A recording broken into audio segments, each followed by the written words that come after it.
What's going on, family? I had to cut my Bluetooth off, but this is gonna be part two to the last video that I made. So, in the first video, I went through a lot, and I was tying together all the videos that I've made up until now. So, in that video, I didn't touch on everything that I wanted to touch on, like the fact that Enki becomes Ptah. I never got into that when I was reading the Lost Book of Enki. Enki becomes Ptah, Marduk becomes Ra, and Ningish Zeta, Enki's other son, becomes Thoth. So I also said that I was going to touch on why Egypt was so important. I think that's what I said in the last video when I started reading the Book of Enki, but I didn't touch on that either. Also, I tried to go through as much as I could as far as, certain names of places that they were talking about in the Book of Enki and letting you know what they actually were. Like Lamu is Mars. Tiamat was Earth before Earth was hit by like an asteroid or something. And then it became, after it was hit by the asteroid, it became Earth. And the moon was separated from the impact. So basically, Earth was much larger than what it is now, is what they were claiming in the book, right? In the Book of Enki. They were claiming that Earth was much larger and it was called Tiamat. Somewhere along the lines, Earth was hit by like an asteroid or something, some type of celestial body.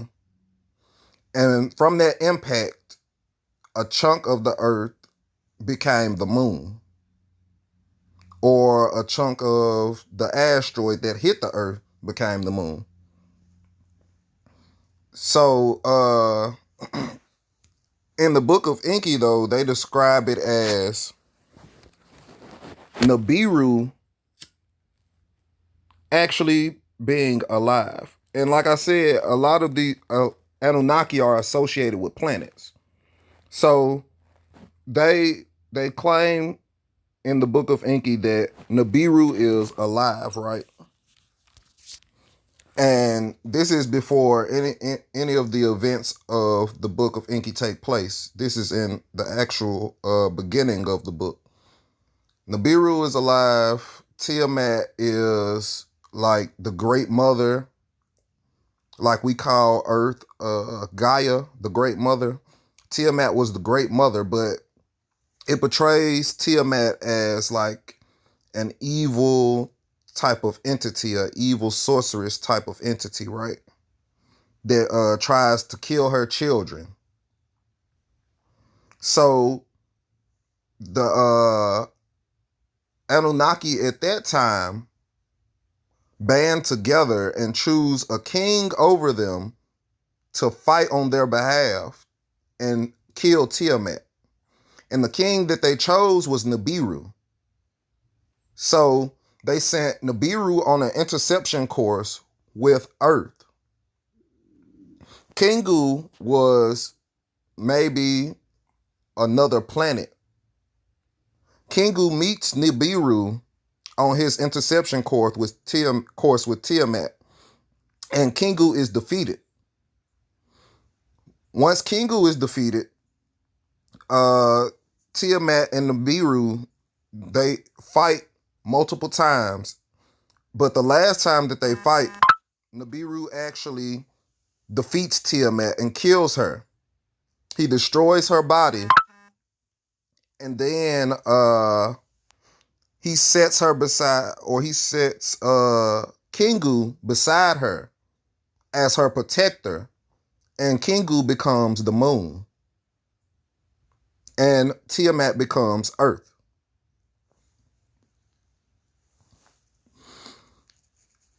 And so Another thing that I want to get into is the description that they give about Nibiru, which is that Nibiru is like this red-hued planet, right? Which will make you think of Mars. It's a volcanic planet. The atmosphere, the red iron oxide in the atmosphere makes the sky look reddish, or makes the atmosphere look red. It makes the waters on the Nibiru look red, right? So you would think of Mars when you hear that. What I also wanted to talk about is the fact that I said Ptah is the Egyptian equivalent of the Greek god Poseidon.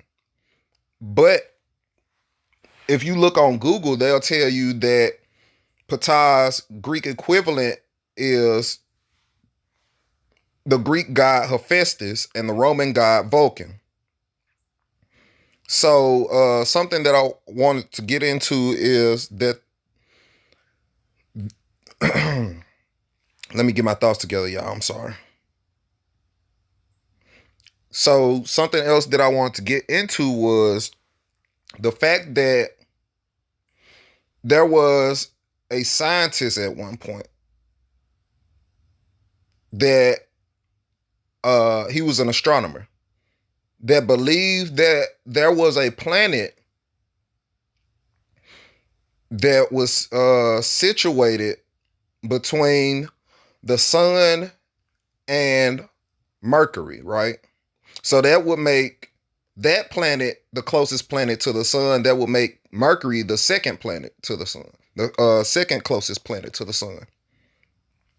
And what he was doing was trying to explain the orbit of Mercury around the sun, because they astronomers saw Mercury's orbit around the sun as erratic, basically. Like they couldn't explain Mercury's orbit around the sun. So he theorized that there was actually another planet closer to the sun than Mercury in orbit around the sun that was affecting Mercury's orbit around the sun. And he called that planet Vulcan. And like I just said, Ptah's Greek equivalent is Hephaestus, but his Roman equivalent is the god Vulcan. So let them tell it. They found no evidence to prove that Vulcan exists or ever existed. But in the story of Hephaestus and Vulcan, they tell you that supposedly he was born deformed with one leg larger than the other, or one leg deformed and one leg regular. But another mythology about Hephaestus and Vulcan is that he upset Zeus and Hera, his mother and father, and he was cast out of Mount Olympus, which is in the heavens, right? And upon falling to the earth, one leg landed in the sea and the other leg landed on land, and that's how his leg became deformed. So there was a few news reports a while ago, like some years ago maybe, that talked about the Gulf of Mexico and how they believe, or they theorize, that the Gulf of Mexico was created after a asteroid hit the Earth. So after the asteroid hit the Earth, it created a crater. And that crater became the Gulf of Mexico. It actually cracked the land in half and created a river, a long river going from the south of the United States all the way up to the north of the United States. So This is my theory. If Vulcan did exist, if we okay, we know for a fact that the Roman gods are named after actual planets, right? Or the planets are named after Roman gods. So we know these planets exist.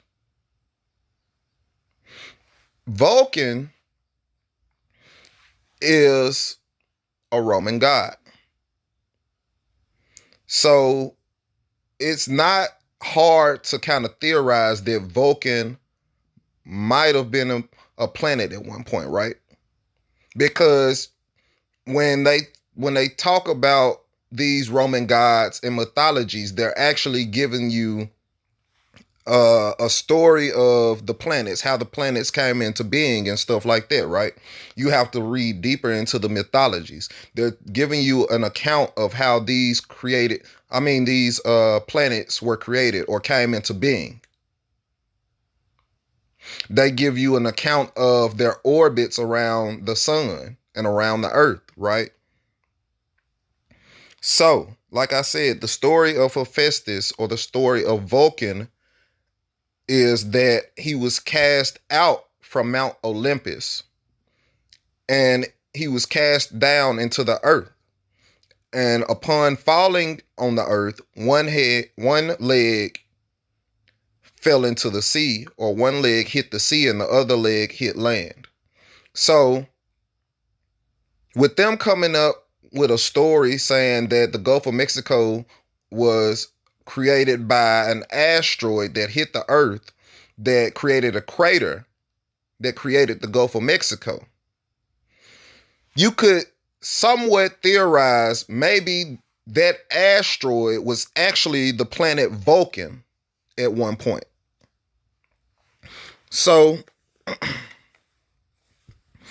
the reason they didn't find any evidence that the planet Vulcan existed was because the planet Vulcan was actually that asteroid that hit the earth and created the Gulf of Mexico.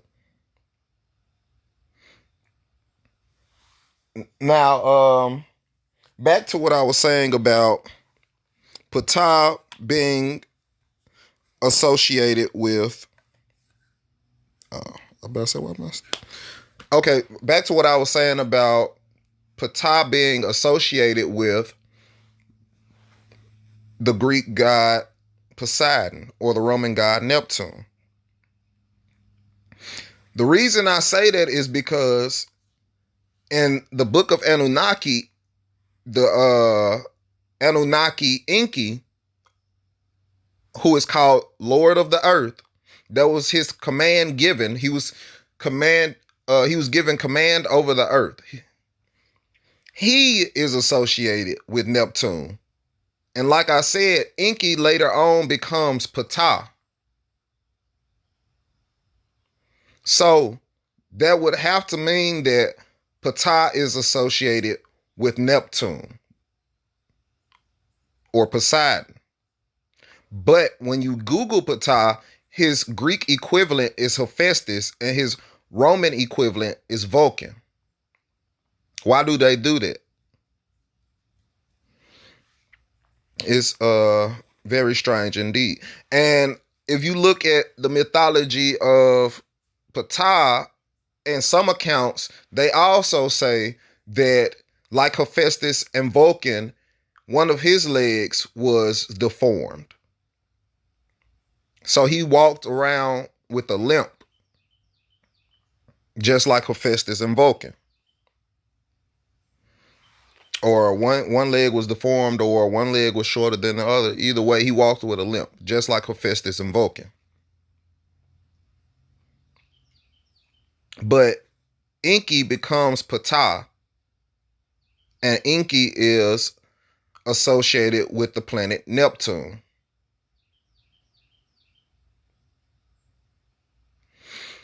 Ptah is considered in Egyptian mythology as the creator of the cosmos,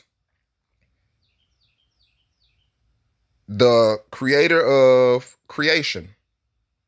I showed you how they are symbolizing Ptah in the book of Genesis in the creation story when they say that everything was void and dark. The earth was without light. It was void. It was dark until he spoke the words, "Let there be," the words of manifestation. He first thought creation into being, which is in Egyptian mythology, in Egyptian accounts, how Ptah created everything. The same story that they're telling you in the book of Genesis is what they say in the Egyptian mythology of Ptah. There was nothing at first, and then Ptah spoke creation into existence. He thought creation up in his heart first, and then he spoke it into existence. That's the same thing they're telling you in the book of Genesis with the creation story. There was nothing, and then God said, "Let there be." The Most High said, "Let there be." So they're giving you an account of how Ptah created creation in the book of Genesis.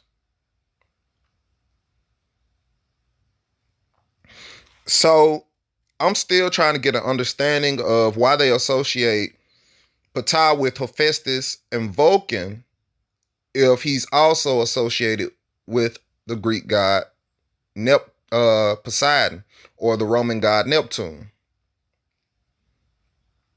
Now, Hephaestus is the son of Zeus, which is Jupiter in Roman mythology. So Vulcan is the son of Jupiter. But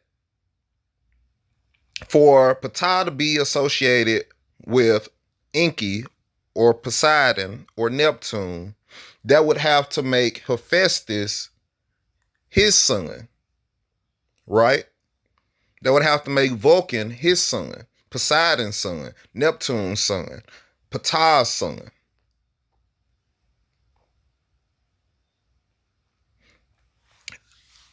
Okay, so I'm going to go to the book of Enki. I'm going to read a couple of things from the book of Enki. And I'm also going to show you how Enki becomes Ptah.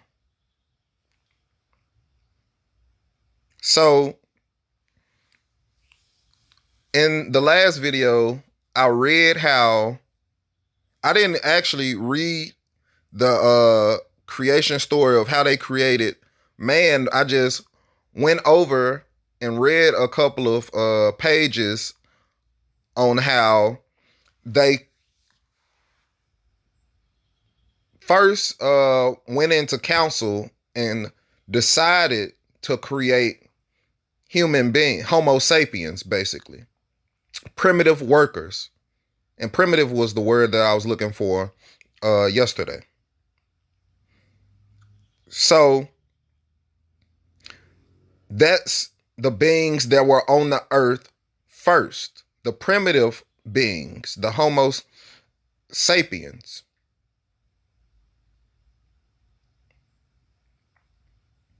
So then I read how Enki saw the daughters of the Homo sapiens and how some of them were beautiful to him.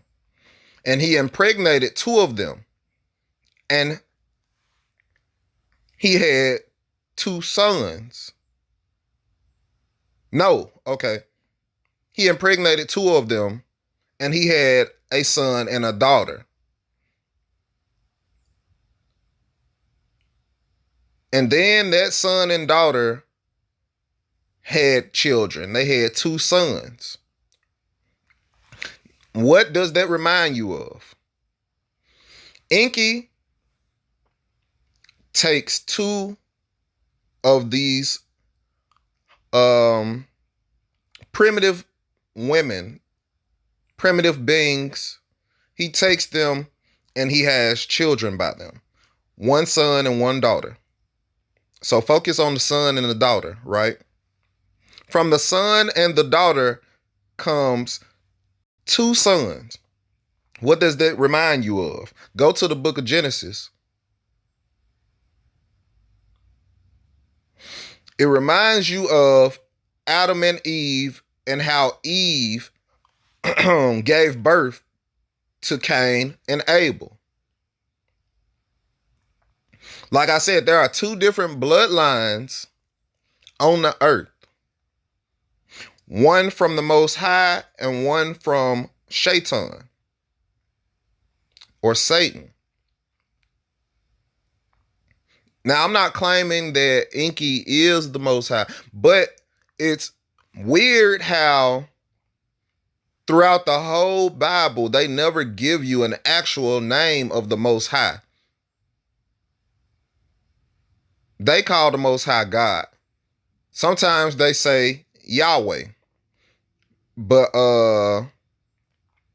Yahweh means what? I am. The I am. I am all, something like that. Yahweh means I am or something like that, right?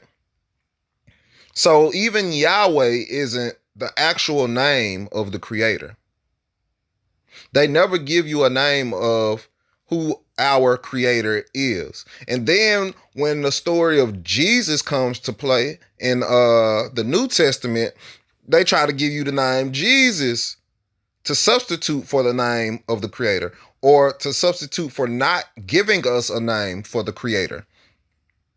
And so Jesus becomes God. Okay, so I also read how once Enki impregnated these two primitive women, these two primitive human being women. I said women's. How once he impregnated them and they gave birth to Adapa and Titi, his son and his daughter, he considered that the creation of civilized man, of civilized beings. So after the birth of Adapa and Titi comes the birth of their two sons, who were also considered civilized beings, right? So this is from the book of Enki's perspective, from the book of Enki's standpoint, this is the start of the creation of civilized man, civilized beings on the earth. This is how civilized beings came to be.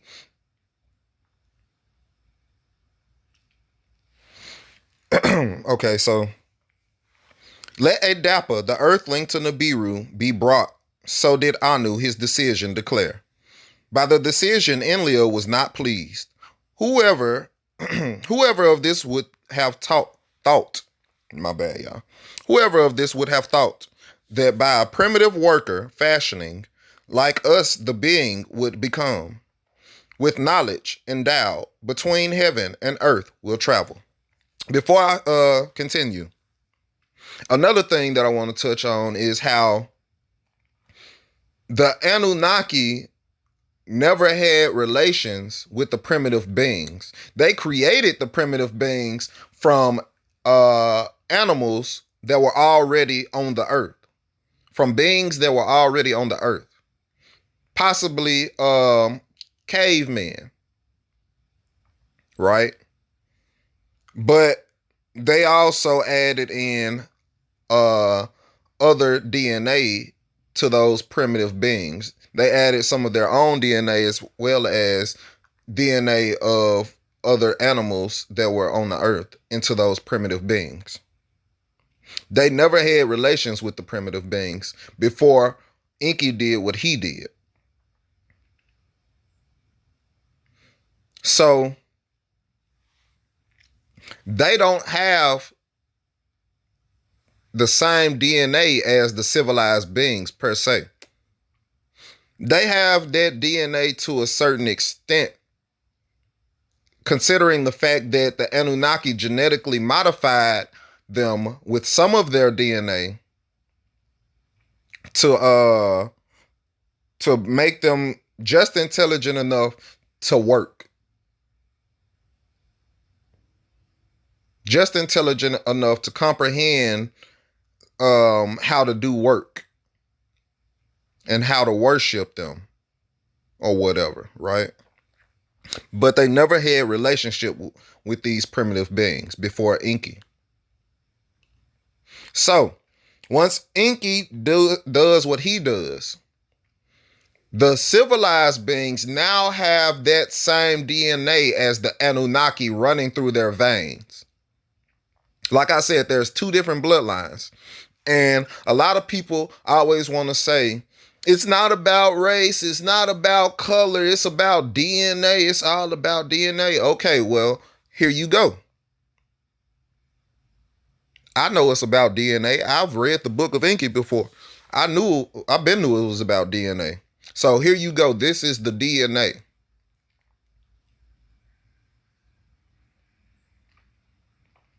There are two different bloodlines. So, on Nibiru, the waters of long life he will drink, the food of long life eat. Like one of us, Anunnaki, shall the one of earth become. So was Enlil to Enki and the other leaders, saying, by the decision of Anu, Enki too was not pleased. Sullen was his face after Anu had spoken. After Enlil had spoken, with Enlil his brother Enki agreed. Indeed, who of this would have thought? So to the others did Enki say. The brothers sat and contemplated. Ninmah with them was also deliberating. The command of Anu cannot be avoided. To them she said, let Adapa by our young ones to Nibiru be accompanied, his fright to diminish, to Anu things explain. So did Enki to the others say, let Ningish Zeta and Dumuzi his companions be. By the way, Nibiru for the first time with their eyes also see. By Ninmah was the suggestion favored. Our young ones, on earth born, of Nibiru are forgetting. Its life cycles by those of earth are overwhelmed. Let the two sons of Enki, as yet unmarried, to Nibiru also travel. Perchance brides, therefore, themselves they shall find. When the next celestial chamber from Nibiru did arrive in Sapar, Ilabrat, a vizier of Anu, from the chamber stepped off. I have come to fetch the earthling Adapa. So to the leaders he said. The leaders to Ilabrat, Adapa presented. Titi and her sons to him they also showed. Indeed, in our image and after our likeness they are. So did Ilabrat say. So, in the book of Genesis, what does it say? Ooh, I felt the spirit in this one. Ooh, I felt the spirit in this one. I'm finna hit y'all with this. In the book of Genesis, what does it say? Come, let us make man in our image. Let me go and hit y'all with it. Let me go to it.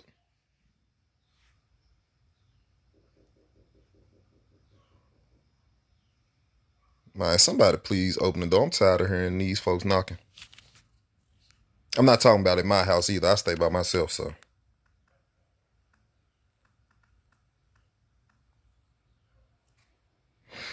Genesis 1, chapter 1, verse 26.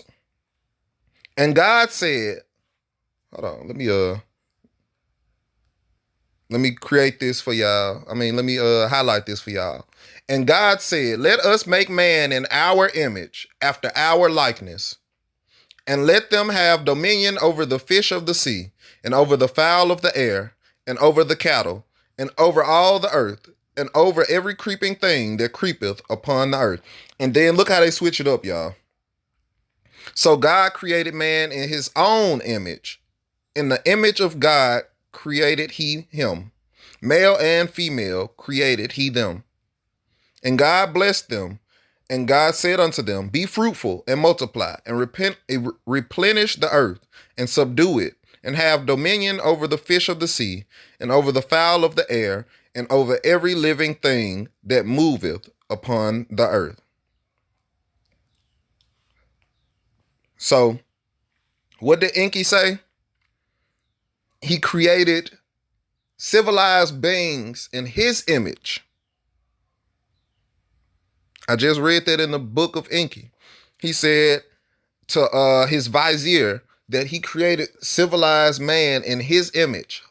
Who would have thought of such a thing?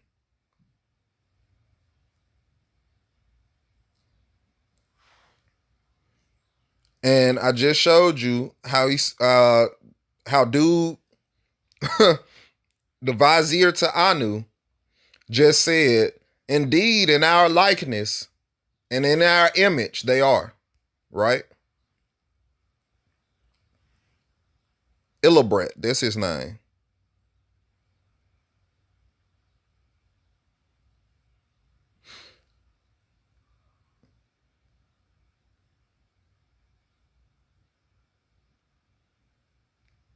Indeed, in our image and after our likeness, they are. So did Illibret say. To Illibret, Ningishzida and Dumuzi, sons of Enki, were presented. To accompany Adapa on his journey, they have been selected. To him, Enki said, Anu, his grandchildren to see, will be pleased. So did Illibrat say. To hear instructions, Enki Adapa to him summoned. To Adapa thus he said, Adapa, to Nibiru, the planet whence we had come, you will be going. Before Anu, our king, you will come. To his majesty you will be presented. Before him you shall bow. Speak only when asked.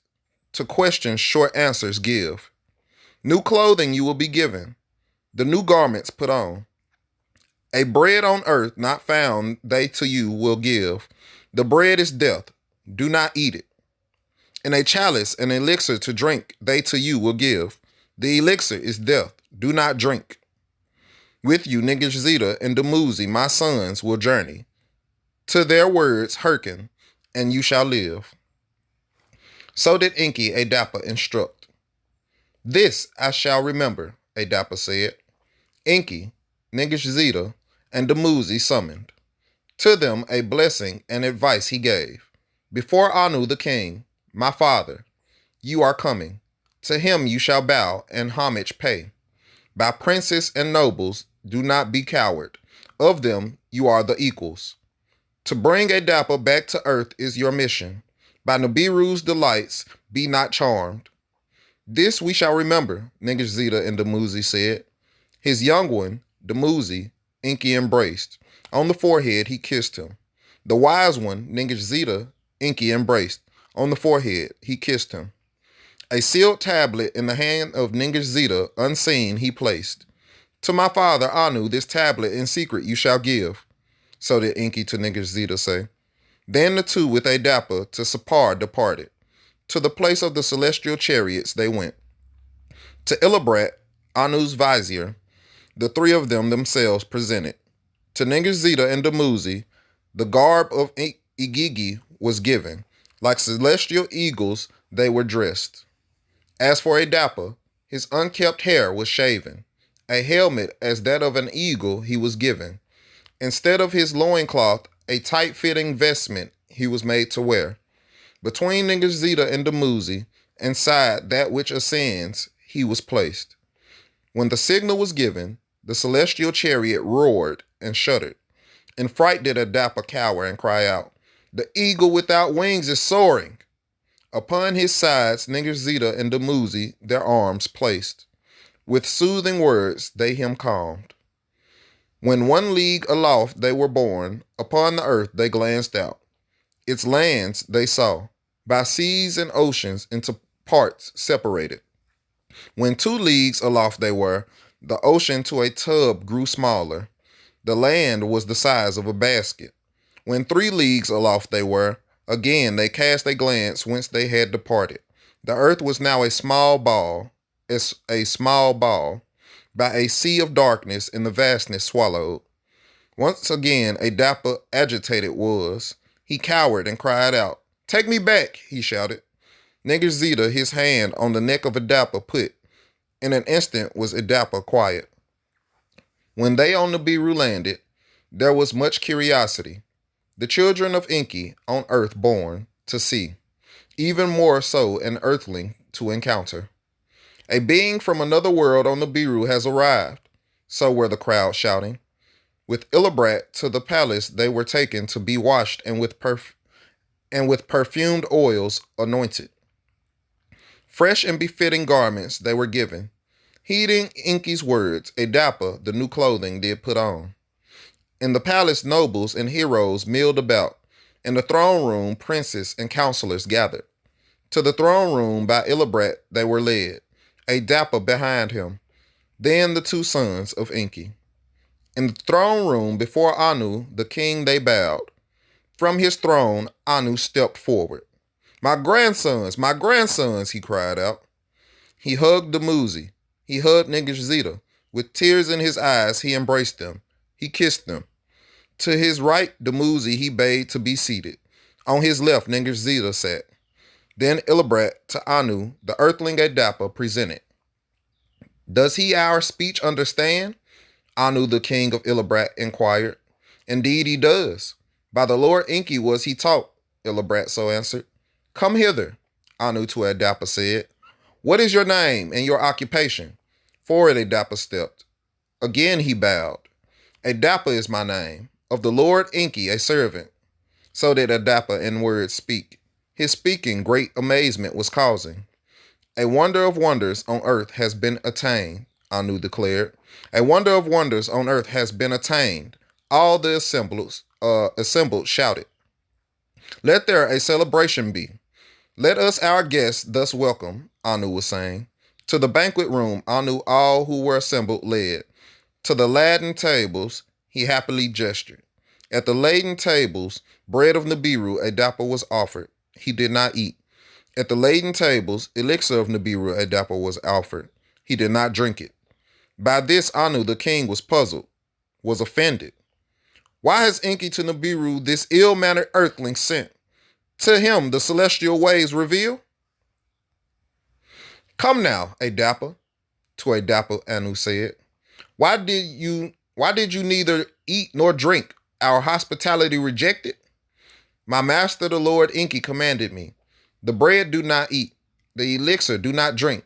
So did Adapa, the king, Anu answered. How odd is this thing, Anu was saying. For what has Enki from an earthling our food and elixir prevented? He asked Illibrat. He asked Dumuzi. Illibrat, the answer he knew not. Dumuzi could not explain. He asked Ningishzida. Perchance in this lies the answer. Ningishzida to Anu said. The secret tablet that he carried hidden to Anu, the king, he then gave. Puzzled was Anu. Anu was concerned. To his private chamber he went, the tablet to decipher. Now this is the account of Adapa, of civilized mankind, the progenitor, and how by his sons Cain, or Cain, and Abel, or Abel, satiation on earth was started. In his private chamber, Anu, the tablet seal broke open. Into the scanner, the tablet he inserted its message from Enki to decipher. Adapa by my seed to an earthling woman was born. So did the message from Enki say. Likewise was Titi by another earthling woman of my seed conceived. With wisdom and speech they are endowed. With Nibiru's long lifetime they are not. The bread of long living he should not eat. The elixir of long life he should not drink. To live and die on earth Adapa must return. Mortality his lot must be. By the sowing and shepherding by his offspring on earth satiation shall be. So did Enki the secret of Adapa to his father Anu reveal. By the secret message from Enki Anu was astounded. Whether to angry be or laugh he knew not. Illibrat his vizier to his private chamber he summoned. To him he thus said, that son of mine, Ea, even as Enki, his free ways with females has not mended. To Illibrat his vizier, the message on the tablet he showed. What are the rules? What is the king to do? Of his vizier Anu inquired. Concubines by our rules are permitted. Of interplanetary cohabitation, no rules exist. So did Illibrat to the king respond. If damage there be, let it be restricted. Let Adapa forthwith to earth be returned. Let Ningerzita and Dumuzi longer stay. Anu then Ningerzita to his private chamber summoned. Know you what your father's message said? Of Ningerzita he inquired. Ningerzita, his head lowered, with whispering voice, he said, I know not, but guess I can. The life essence of Adapa I have tested. Of Enki seed he is. That indeed is the message. To him Anu said, Adapa to earth forthwith shall return. To be of civilized man, a progenitor, his destiny shall be. As for you, Ningerzita, to earth with Adapa you shall return. Of civilized mankind at your father's side to become the teacher. So did Anu, the king, the decision make.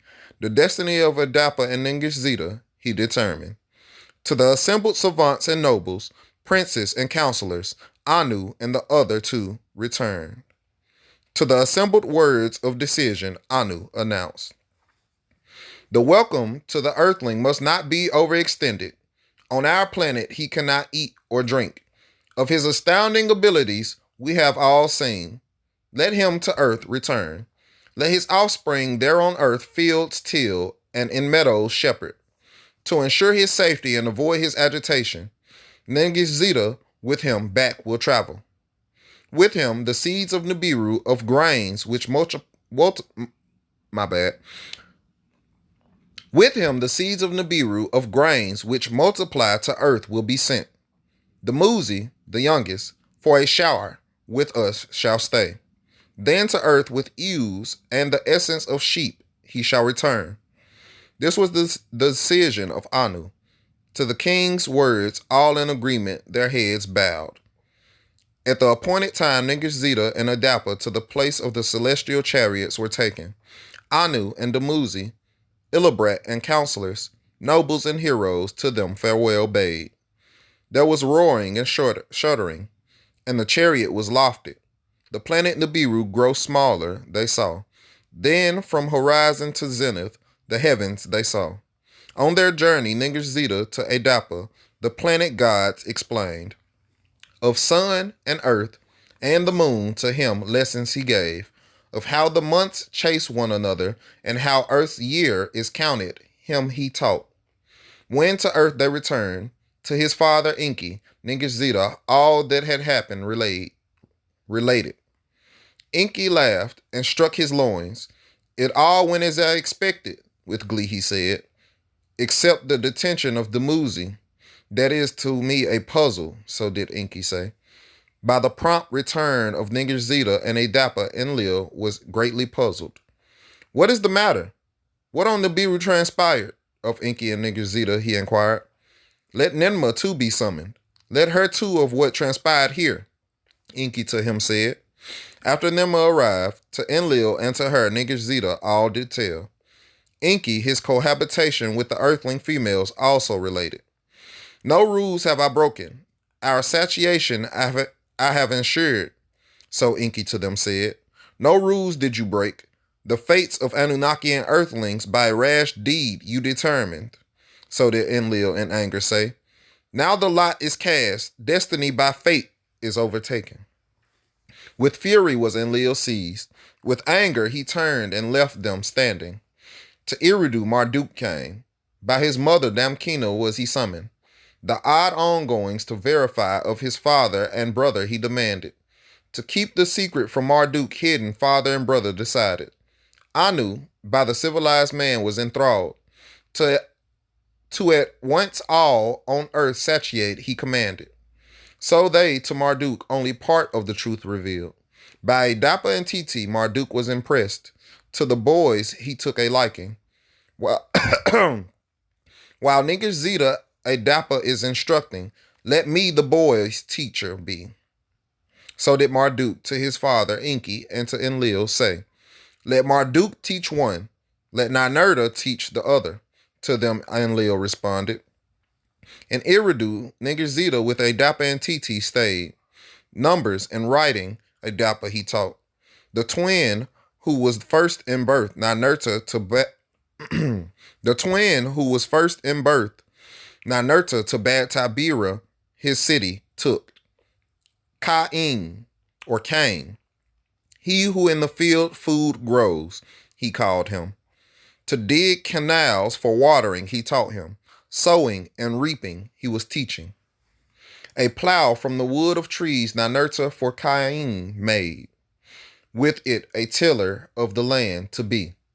The other brother, son of Adapa, by Marduk to the meadows was taken.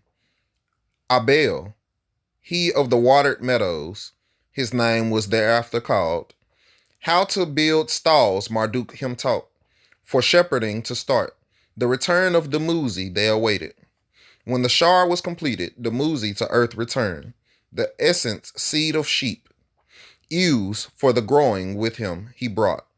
Four-legged animals of Nibiru to another planet, the earth, he conveyed.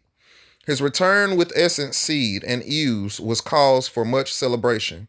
Into the care of his father, Enki, Dumuzi with his precious cargo returned. The leaders then got together. How to proceed with the new breed they considered. Never before was there a ewe on earth. A lamb has never to earth from the heavens been dropped. A she-goat has never before to her kid given birth. Weaving of sheep's wool has never before been established. The Anunnaki leaders, Enki and Enlil, Nema and Ningishzida, who the creators were, a creation chamber, a house of fashioning to establish, decided. Upon the pure mound of the landing place in the Cedar Mountains, it was established. Near where the elixir seeds by Nema brought were planted, there was the creation chamber established. There was the multiplying of the grains and of the ewes on earth begun. Of Cain, for sowing and reaping, Ninurta was the mentor. Of Abel, the arts of ewe and lamb rearing and shepherding, Marduk was the mentor. When the first crops were reaped, when the first sheep matured, let there be a celebration of firsts, Enlil a decree proclaimed. Before the assembled Anunnaki, the first grains, the first lambs were presented. At the feet of Enlil and Enki, Cain, by Ninurta guided, his offering placed. At the feet of Enlil and Enki, Abel, by Marduk guided, his offspring, his offering placed. Enlil to the brothers gave a joyful blessing, their labors he extolled. Enki his son Marduk embraced. The lamb for all to see he raised. Meat for eating, wool for wearing, to earth have come, Enki said. Now this is the account of the generations of Adapa and the killing of Abel by Cain, and what thereafter transpired. After the celebration of first was over, sullen was Cain's face. By the lack of Enki's blessing greatly he was aggrieved. As to their task, the brothers returned. Abel before his brother was boasting. I am the one who abundance brings, who the Anunnaki satiates, who gives strength to the heroes, who wool for their clothing provides. Cain, by his brother's words, was offended. To his boasting strongly he objected. It is I who the plains luxuriates, who furrows with grains makes heavy, in whose fields birds multiply, in whose canals fish become abundant. Sustaining bread by me is produced. With fish and fowl, the Anunnaki's diet I variate. On and on the twin brothers each other disputed. Through the winter time they argued. When summer began, it was not raining. The meadows were dry.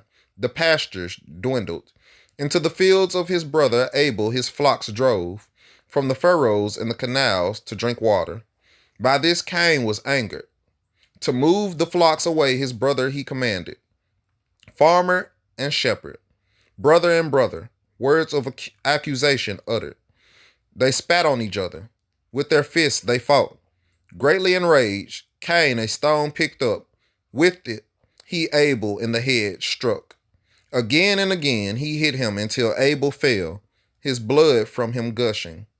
When Cain his brother's blood saw, Abel, Abel, my brother, he shouted.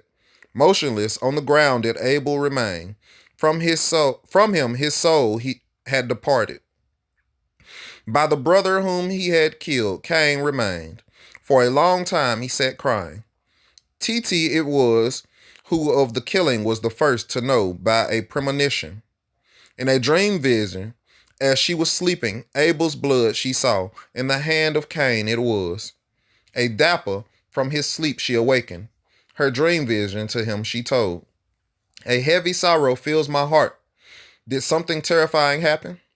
So did Titi to Adapa say. Greatly agitated she was. In the morning the two from Eridu departed. To the whereabouts of Cain and Abel they went. In the field they found Cain. By the dead Abel he was still seated. A great cry of agony Titi shouted. Adapa spread mud on his head. What have you done? What have you done? To Cain they shouted. Silence was Cain's answer. To the ground he threw himself and wept. To Eridu city, Adapa returned. What had happened to the Lord Enki he told. With fury Enki Cain confronted. Accursed you shall be, to him he said. From the Eden you must depart. Among Anunnaki and civilized earthlings you shall not stay. As to Abel, in the fields his body cannot for the wild birds remain. As the Anunnaki custom is, he in a grave below a stone pile shall be buried. How able to bury Enki to Adapa and Titi showed, for the custom to them was not known. For 30 days and 30 nights was Abel by his parents mourned. To Eridu for judgment Cain was brought. The exile sentence to pronounce Enki wished. For his deed, Cain himself must be slain, so did Marduk with anger say. Let the 7 who judge be assembled, so did Ninurta of Cain the mentor say. Whoever of such an assembling ever heard, Marduk shouted, that for one not from the Nibiru Anunnaki leaders shall to judge be called. Is it not enough that one by Ninurta mentored, the one by me favored has killed? It is not that as Ninurta Anzu did vanquish, so did Cain against his brother rise. Like the fate of Anzu, Cain's fate should be, his life breath to be extinguished. So did Marduk in anger to Enki, Enlil, and Ninurta say. Ninurta by the words of Marduk was saddened. Silence, not words. His answer was, let me with Marduk my son words in private have. To them Enki said. When in Enki's private chambers, he had Marduk. When in Enki's private chambers, he and Marduk were, my son. To Marduk Enki softly spoke, your agony is great. Let us not agony with agony compound. A secret that on my heart has heavily emburdened, let me to tell you. Let me to you tell. Talk so fucking weird. Once upon a time, as by the river I strolled, 2 earthling maidens by fancy caught. By them from my seed were Adapa and Titi conceived. A new kind of earthling, a civilized man, by that upon the earth was brought. Whether they to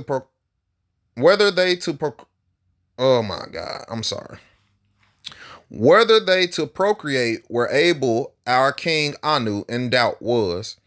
By the birth of Cain and Abel were Anu and the council on Nibiru convinced. A new phase of Anunnaki presence on this planet was welcomed and approved. Now that Abel has been slain, and if Cain too shall be extinguished, satiation to an end would come. Mutinies will be repeated.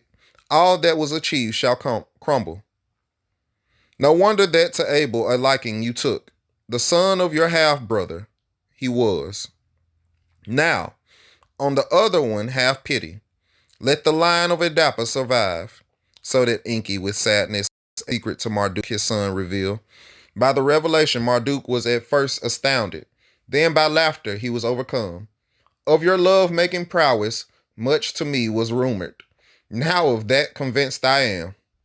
Indeed, let Cain's life be spared.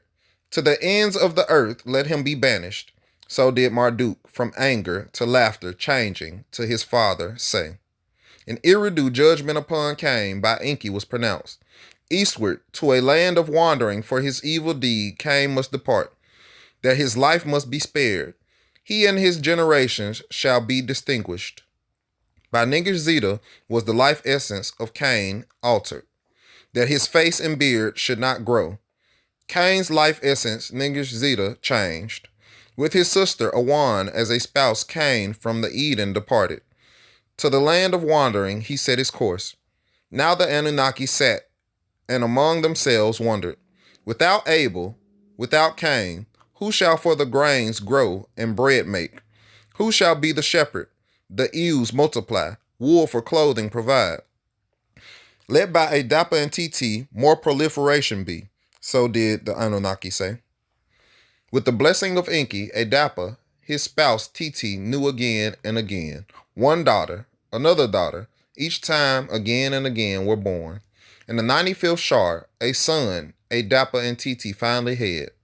Sati, that would be Seth in the Bible, because Adam and Eve had Cain, Abel, and Seth. So Sati is Seth.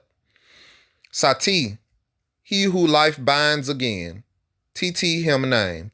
By him were the generations of Adapa counted. In all, 30 sons and 30 daughters Adapa and TT had.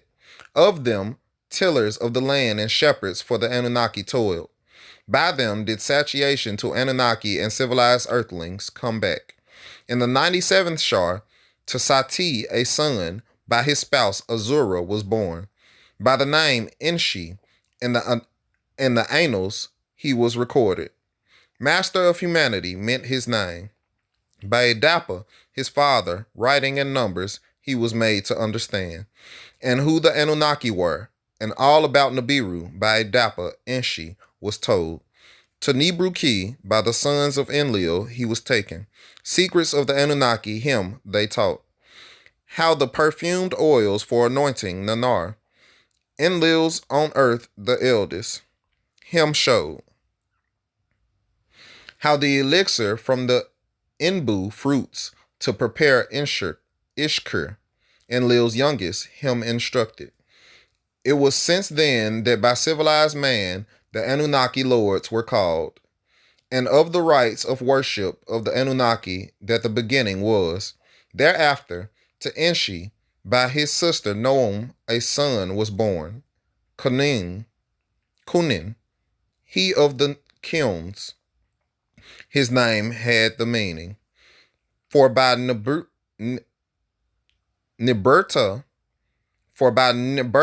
and Bad Tabira he was tutored. Of furnace and kennel there he learned, how with bitumen's fires to make, how to smelt and refine he was taught. In the smelting and refining of gold, for Nibiru he and his offspring toiled. In the 98th Shar did this matter come about.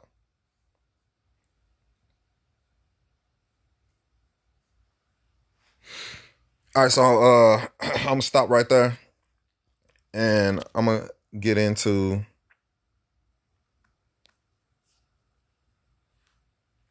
how Enki became Ptah.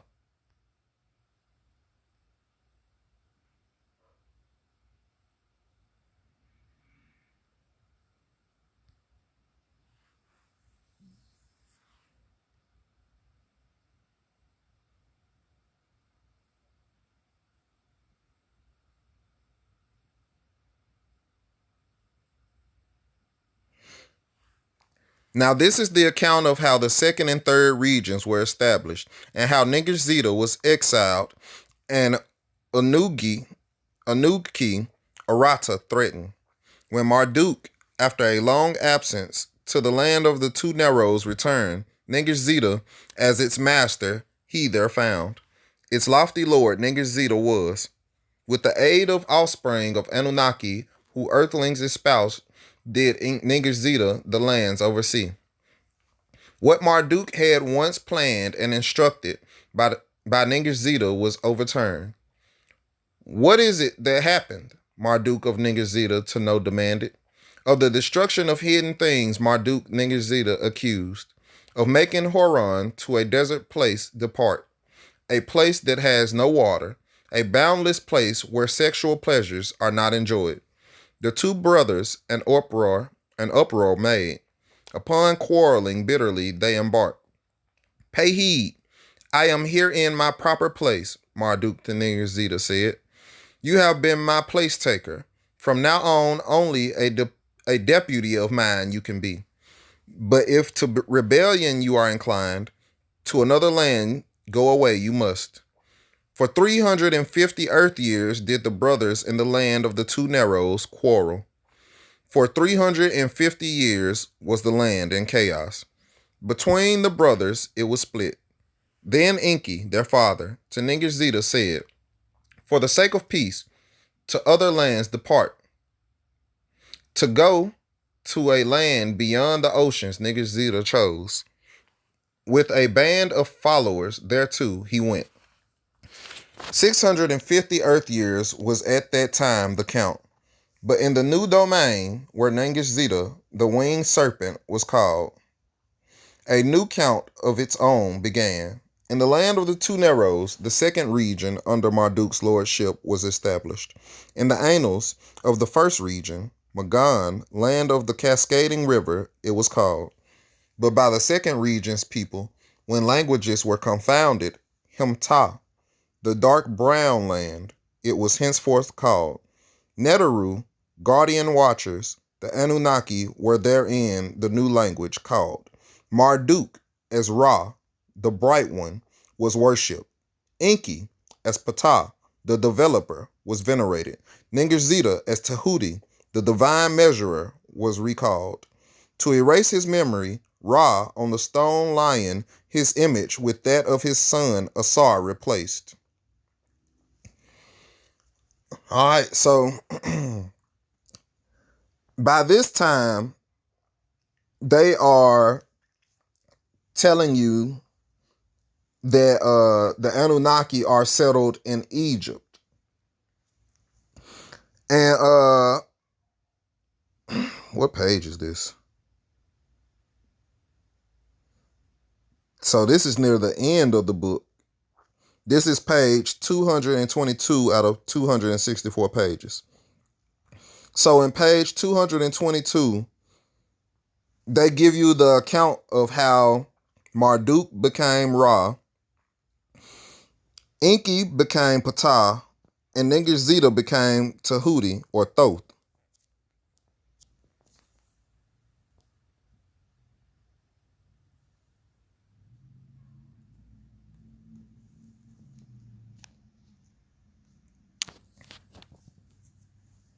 So like I said, Enki is associated with Ptah. But if I Google it,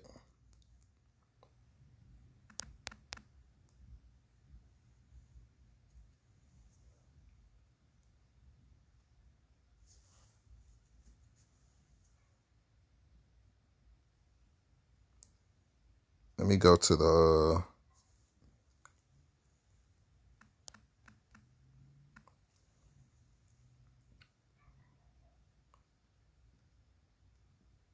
Wikipedia. If I Google it,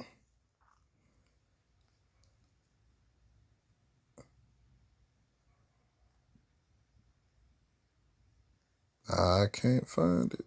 Damn it.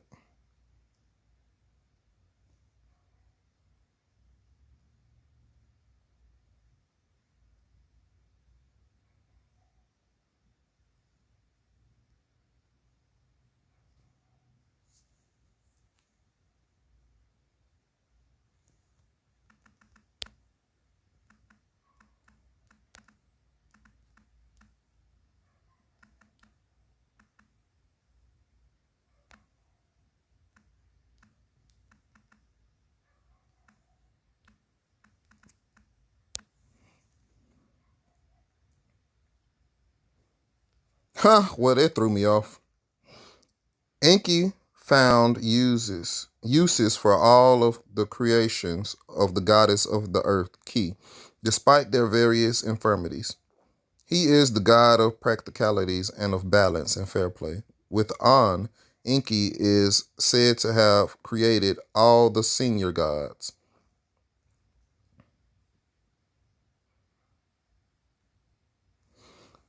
Let me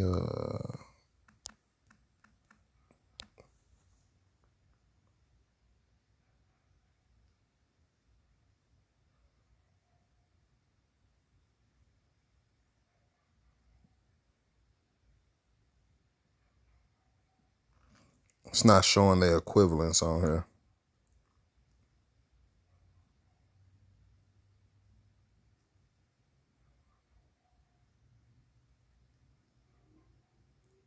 Okay, but Enlil is considered the god of wind, air, earth, and storms, right?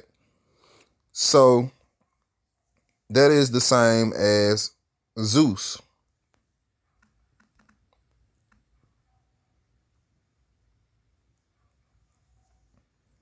right? God of the sky, lightning, thunder, law, order, and justice, right?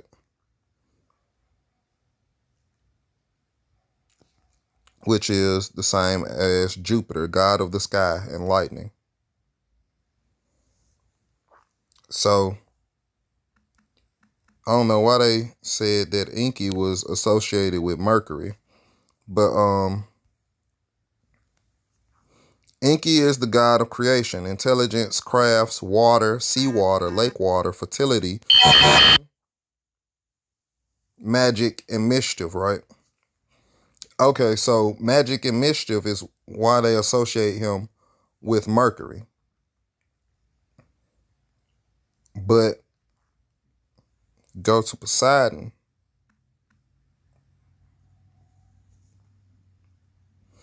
God of the sea, storms, earthquakes, and horses, right?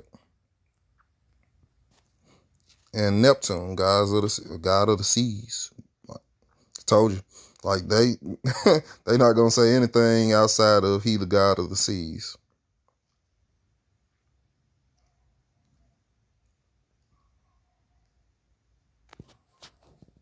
So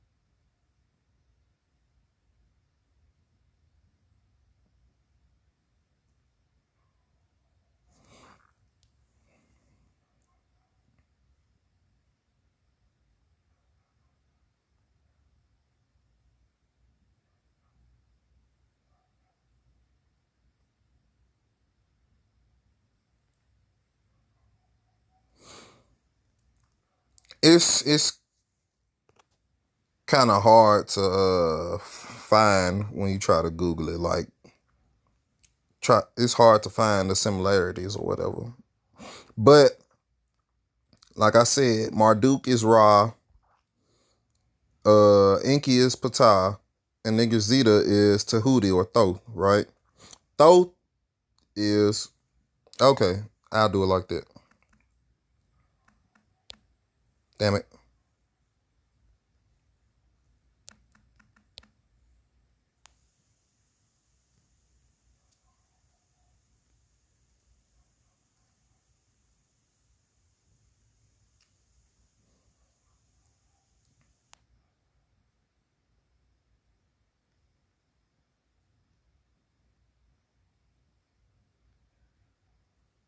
Major cult center, Hermopolis, which is uh you can see the name Hermes in Hermopolis.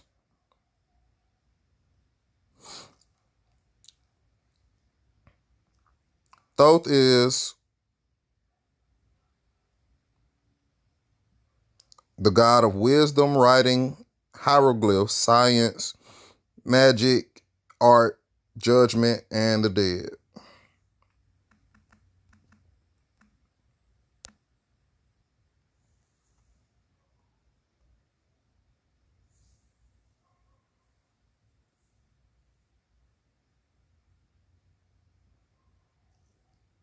See, when you type in Tahuti, it goes back to Thoth.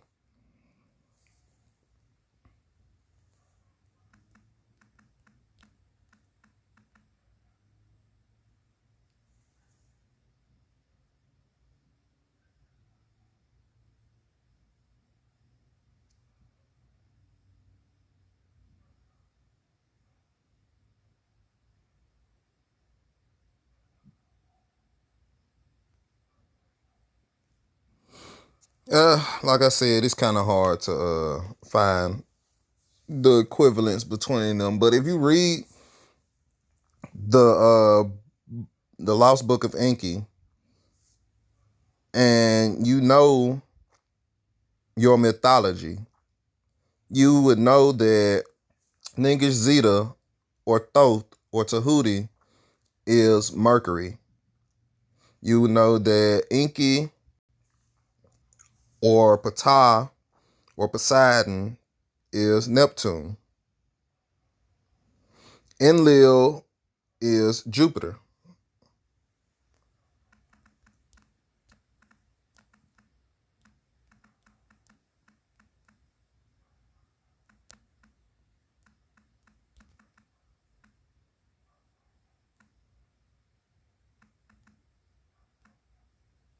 Nigga.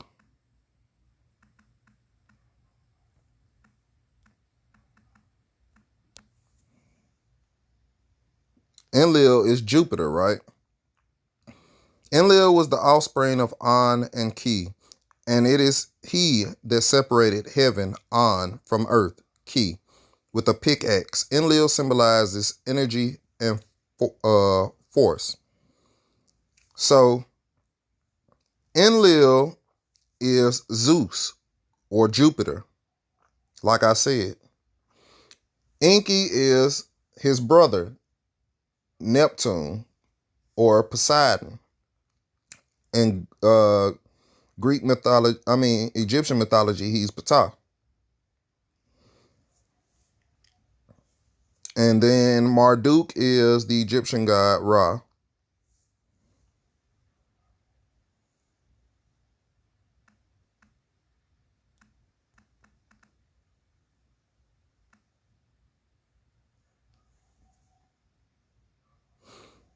So Marduk is Ra. His Greek equivalent is Apollo.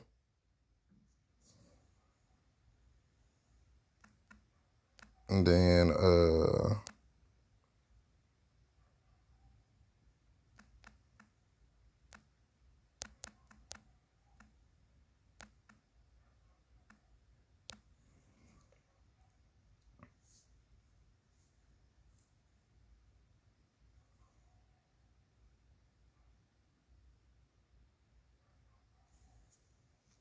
his Roman counterpart is, who the hell knows?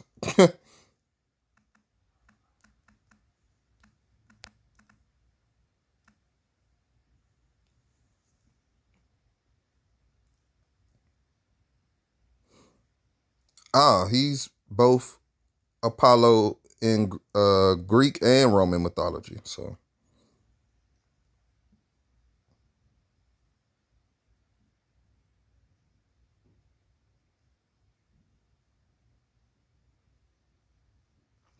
but Apollo is the god of the sun, light, oracles, knowledge, healing, diseases, music, poetry, songs, dance, archery, herds and flocks, and protection of the young.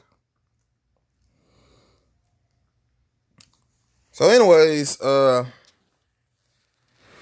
just wanted to touch on them few points.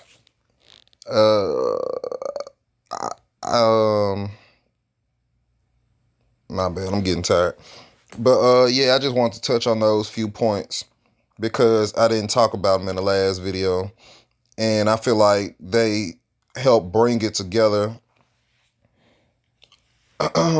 They help bring it together even more. So I really felt the spirit at one point when I was doing the video. So I know I'm on the right path. So I know what I talk about and what I show y'all, it might sound crazy or far-fetched or something. If y'all aren't open-minded to it, aren't open-minded about it. Like, I don't always have the references to what I say. Like, I can't just, at the snap of a finger, go to, like, Google and be like, yeah, this, you can go here. But I've researched this stuff for years. I've studied this stuff for years. So don't take what I say with a grain of salt. Don't take it lightly. But you also have to do the research for yourselves. Like I said, you got to be open-minded. And I say this all the time, stop being so dogmatic in your beliefs, especially if you're a Christian or a Muslim or any religion for that matter. Stop being so dogmatic in your beliefs and step out on faith and ask the Most High for the gift of the Holy Spirit of knowledge and understanding and wisdom when you're trying to study these things, when you have questions. All right, so with that, I'm going to end the video. I appreciate y'all for watching, for staying down and supporting me up until now. Hopefully it won't be too long before I make another video. Thank you guys for watching. Please like, share, subscribe, comment, dislike, whatever. Just even if you didn't like the video, share it anyways and be like, look at this crazy motherfucker. So y'all, please continue to support me, and I thank y'all for all y'all support. Thanks for watching.